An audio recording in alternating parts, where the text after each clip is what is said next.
Hello everyone, তো তোমরা সবাই কেমন আছো? তো welcome and welcome back to my YouTube channel. তো hello my cute besties. So অনেকদিন পর ভিডিও বানাচ্ছি আর এরকম ইন্ট্রো দিয়ে বলছি। তো হ্যাঁ, এখন যাব হচ্ছে গিয়ে স্নান করতে, তারপরে যাব হচ্ছে গিয়ে বড়মার মন্দিরে। অনেক দিন ধরে ইচ্ছা ছিল, আজকে যাচ্ছি ভাইয়ের সাথে, তারপরের দিন যাব চার্জারের সাথে। তো চলো আগে স্নান করে এসে রেডি হই। আমি স্নান করে চলে এসেছি। গেঞ্জি আর প্যান্টটা দেখাবো পরে, তার আগে মেকআপ করে নিয়ে, মানে অল্প সানস্ক্রিন লাগাবো আর কিচ্ছু না। শুধুমাত্র সানস্ক্রিন লাগাবো বলে ফুল অন স্কিন কেয়ার করতে বসে পড়েছি। টোনার, ডট এন্ড কিট, তোমরা অনেকেই দেখেছো, প্লামের একটা ফেস মিস্ট, তারপর অনেকটা ভালো মতো করে অ্যাপ্লাই করে নিয়েছিলাম সানস্ক্রিন, আর হাতে পায়ে সব জায়গায় লাগিয়ে লিটারালি আমার হচ্ছে গিয়ে দেরি হয়ে যাচ্ছিল। এখান থেকে পেছনে ভাই দেখো কি মানে মুখ বানাবে, প্রথমে ভেবেছিলাম এই পার্টটা ডিলিট করে দেবো, তারপরে জাস্ট এই ফানি ফেসটার জন্য আমি রেখে দিয়েছি। ওর রিয়াকশনটা ফেস ছিল, কারণ এদিকে লেট হয়ে যাচ্ছে আর আমি এখানে মেকআপ করে যাচ্ছি, এখানে জিনিসপত্র পরে যাচ্ছি। অবশেষে রেডি হয়ে বেরিয়ে গেছিলাম, তখন বাজে প্রায় 6টা। লিটারালি বড়মার মন্দিরে যতবার গেছি আমার এই বজ্জাত ভাইটা আমার সাথে সবসময় গেছে, এইবারও যাচ্ছে। ফার্স্টে তো আমরা চাকদাতে ইচ্ছা ছিল যে 5টা 58 ট্রেন ধরবো, সেটা হয়নি, যেতে 6টাতেই গেছি। তারপরে 6টা 34-এর ট্রেনটা আমরা ধরেছি, 6টা 14টাও মিস করেছিলাম। লিটারালি আমি সকালবেলা দাঁত মেজে আসিনি, আমি সারা দোকান খুঁজে একটা দোকানে পেয়েছি কোলগেট আর ব্রাশ। আমি সিরিয়াসলি দাঁত মাজলে যে কি অবস্থা হয়। এ নাও, একটু তাড়াতাড়ি ট্রেন ধরবো। 40 টাকা। হ্যাঁ, নিয়েছি। তো আমরা দীঘা গিয়ে দাঁত মাজলাম এখন। এই অনবদ্য কিন্তু সিরিয়াসলি আমি বসে এখন দাঁত মাজবো। দাও না, ওটা বাড়ি নিয়ে যাবে।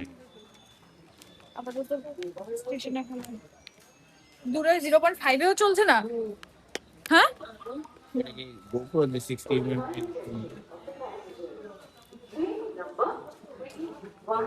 ট্রেন আসছে। ওই ইনফ্লুয়েন্সার কি লাগালো কি লাগেনি, এগুলো ফেলো।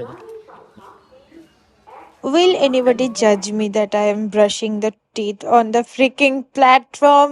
Seriously বলছি, যখন আমি এই ব্রাশটা করছি আমার নিজেরই অকওয়ার্ড লাগছে। আর একটা কি বলতো, আমার ব্রাশ না করলে কেমন একটা জ্বালা লাগে, মনে হয় সকালটা শুরু হয়নি। সে আমি উপোস থাকি যাই থাকি, বাট এই জন্য সকালবেলা একদম রেডি হয়ে ব্রাশ করতে ভুলে গেছি। তো গিয়ে স্টেশনে করেছি, আর ভাই দেখতেই পারলে কি দুষ্টুমিটা করলো। অনেক দিনের ইচ্ছা ছিল টিকিট কাটবো আর টিটি এসে ধরবে, আজকে টিকিট কেটেছি, আজকেই ধরেছে, অন্যদিন ধরে না। হেভি স্যাটিসফাইং মোমেন্ট যখন টিকিটটা দেখাই। তো আমার ভাইয়ের থিওরি এটা হচ্ছে, আমার ভাই যেখানে যায় সেখানে ওকে টিটি ধরে, টিকিট কাটুক না কাটুক। তো আজকে আমার ভাই আছে, আমাদের ধরেছে, আমার এখন সময় ধরে না। তো ওখান থেকে মন্দির বেশি দূর না, তো হেঁটেই চলে গিয়েছিলাম। বাট এতটা লাইন, আমার তো হেভি মানে মাথা খারাপ হয়ে গেছিল, আর ভাইয়েরও খুব খারাপ লাগছিল। একে তো 15ই আগস্ট, তার উপরে হচ্ছে গিয়ে শনিবার, উইকেন্ড শেষ, লাইনে ভাই বেশিক্ষণ লাগবে না, যেভাবে টানছে লাইন। ব্যাক অফ দ্য মাইন্ডে ছিল যে আজকে অনেক ভালো লাইন হবে, এই জন্য আগে ডালা কিনিনি, আগে লাইনে দাঁড়িয়েছিলাম। এরা যে কত পেছনে দাঁড়াবে, এই যে লাইন এখনো, এখনো মন্দির অনেক লাইন দেখায় কত দূর আছে, আমি দেখে আসি কত দূর আছে। আমার সিরিয়াসলি ওই লাইনটা মনে পড়ছে, যে গানটা হয় না, ট্যা ট্যা টো টো টি টি টি টি টা। লিটারালি এতটা বড় লাইন, আর মনে একটা ব্যাকগ্রাউন্ড মিউজিক, আমি কোনো এই মিউজিকটা খুঁজে পাইনি। আর আই ডোন্ট নো এইটা লাগালে হচ্ছে গিয়ে কপিরাইট আসবে কি আসবে না, তাই জন্য লাগাইনি। আর তোমরা হচ্ছে গিয়ে দেখো লাইনটা, শুধু দেখো কতটা বড়। আমি হেঁটে যাচ্ছি, আমার লিটারালি 10 মিনিট লেগেছে। এইখানে ভাইকে দেখতে পেলে ওই গলিটা থেকে লিটারালি ওরা হচ্ছে গিয়ে সামনে চলে গেছিলো, একদম মন্দিরের সামনে। আমি গিয়ে এতটা হেঁটে আমার কষ্ট হয়ে গেছে। লাস্ট একটা স্কুল ছিল, যেটা প্রায় অনেকটা দূরে, সেইখান স্কুল অব্দি চলে গেছে। আমরা যেখানে দাঁড়িয়েছি তার থেকেও 3 ডবল লাইনে গেছে, আর তারপরে তো আরো লোক যাচ্ছিল। আমি ভাবছি যারা এখন যাচ্ছে তারা কখন বাড়ি ফিরে, তাদের কি লেট হবে না? বাট যাই হোক, এই যে এখানে লাইন শেষ হচ্ছে, এই কতটা হেঁটে এসে এখন লাইন কমপ্লিট হলো। সেই কতদূর গেছিলাম, তারপরে গিয়ে এখন পৌঁছেছি।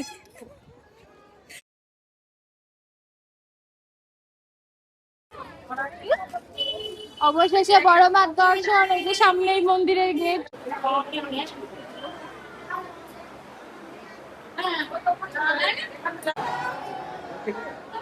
কেন জানি না সবাই চিৎকার করছে।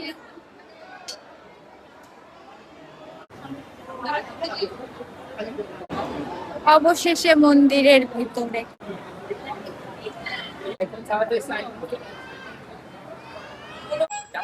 অবশেষে শেষ হলো। তারপরে তো একটা দোকান থেকে নিয়ে নিয়েছিলাম প্যারা সন্দেশ মার জন্য। এই সন্দেশগুলো ভাল লাগে, বাট এই দোকানেরটা অতটা ভালো ছিল না। পরে নৈহাটি স্টেশন থেকে ঘুগনি খেয়ে নিয়েছিলাম, আর এই ঘুগনিটা খুব ভালো ছিল। তারপরে তো চলে এসেছিলাম ট্রেনে আউটরো শুট করতে। আমি প্রতিবারের মতো এইবারও ভুলে যাই। তো আজকের ভিডিওটা তোমাদের কেমন লাগলো তো জানিও। আজকের জন্য এইটুকুই, টাটা, থ্যাঙ্কস ফর ওয়াচিং।